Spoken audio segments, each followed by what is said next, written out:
The image is unforgettable. Tens of thousands of fans packed into Lusail Stadium, fireworks exploding above the desert sky. And, in the middle of it all, Lionel Messi finally lifting the World Cup trophy after one of the greatest finals in football history. It was the perfect ending to a tournament that Qatar had spent more than a decade preparing for. But that magical moment came at an extraordinary cost. Qatar didn't just build stadiums, it transformed an entire country. New roads, a new metro system, hotels, airports, cities, and 8 massive World Cup stadiums rose from the desert. Estimates vary, but Qatar is believed to have spent more than $200 billion on infrastructure related to the World Cup, making it by far the most expensive tournament ever held. But once Messi lifted the trophy and the fans went home, a huge question remained.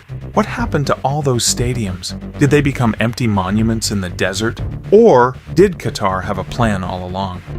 Let's start with Lusail Stadium, the crown jewel of the tournament. With a capacity of around 88,000 spectators, it hosted 10 matches, including the final between Argentina and France. Its golden bowl design was inspired by traditional Arabic lanterns and crafts, but after the World Cup, the stadium went mostly quiet. Qatar's original plan was to transform Lusail into a community hub with schools, shops, apartments, and sports facilities built inside the stadium shell. As of today, that transformation is still ongoing. The stadium occasionally hosts football matches and concerts, but it has not become the vibrant center many imagined. Still, Qatar insists Lusail is a long-term investment, not a short-term project. Then, there is Al Bayt Stadium, perhaps the most visually striking venue of the tournament. Its shape resembles a giant Bedouin tent, paying tribute to Qatar's nomadic traditions. Located in the city of Al Khor, it hosted the opening match and several knockout games. During the World Cup, it held about 68,000 fans. But after the tournament, Qatar reduced the number of seats significantly. The upper tiers were removed and donated to countries needing sports infrastructure. Today, Al Bayt is used for local football matches and events, although critics argue it remains underused compared to its enormous size.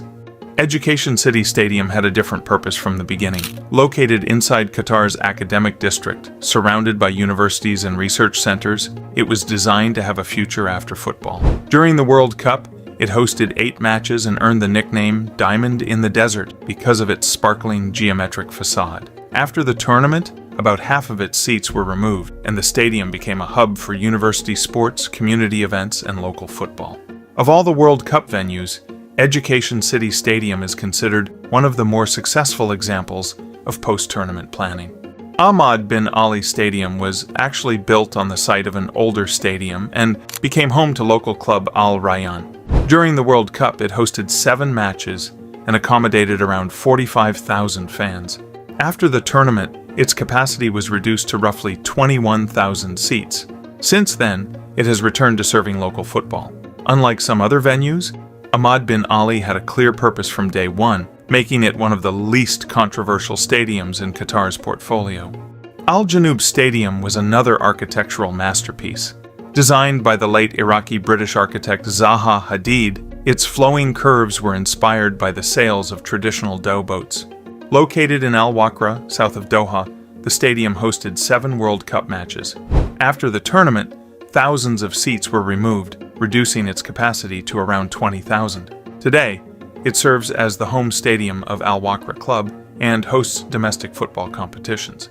While not packed every week, it remains active and has largely avoided becoming a ghost stadium. The Khalifa International Stadium is a different story altogether because it wasn't built specifically for the World Cup. Originally opened in 1976, it was heavily renovated ahead of the tournament and hosted 8 matches, including the third-place playoff. Since it was already Qatar's national stadium, it had an established role before the World Cup and continues to host major sporting events today. In many ways, Khalifa represents Qatar's safest investment because it was always going to remain useful regardless of the tournament. Then comes Stadium 974, arguably the most innovative venue of the entire World Cup.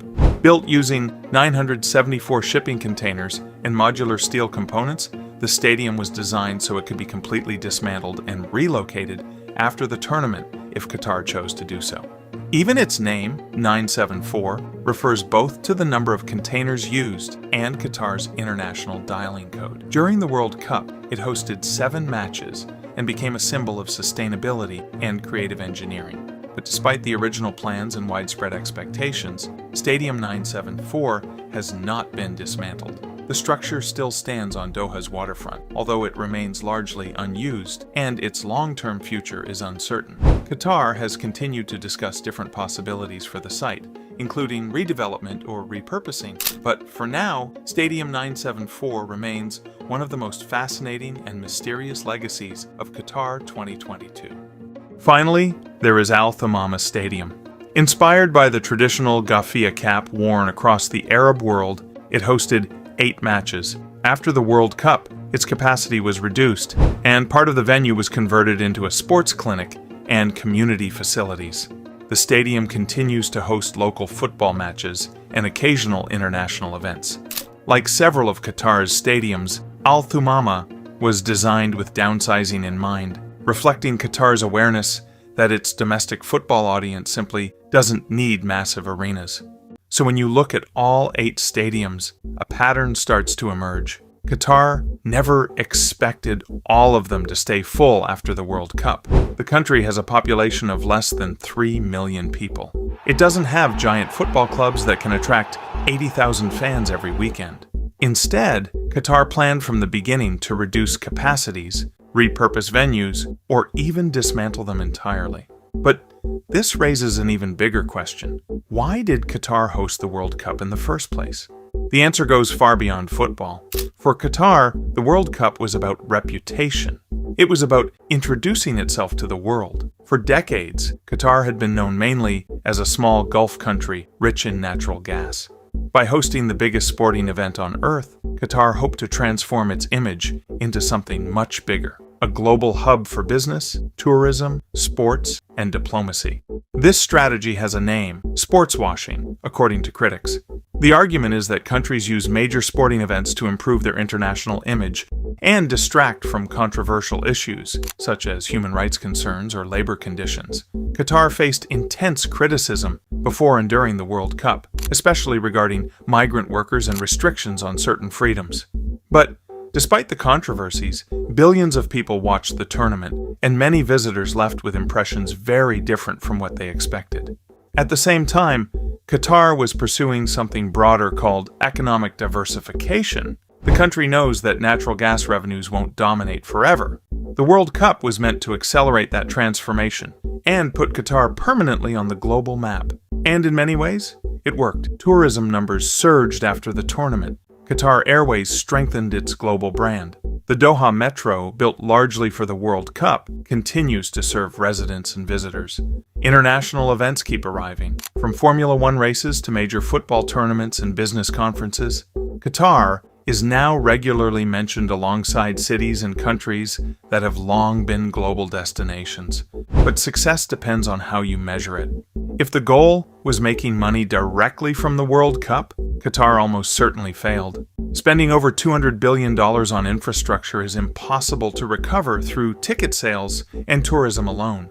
If the goal was ensuring every stadium stays packed forever, that also seems unlikely. But if the goal was global visibility, transforming infrastructure, attracting investment, and establishing Qatar as a major player in international sports and politics, then the answer is probably yes. Because years after the final whistle, people still talk about Qatar 2022. And maybe that's exactly what Qatar wanted all along. Not simply to host a World Cup, but to make sure the world would never forget that it did.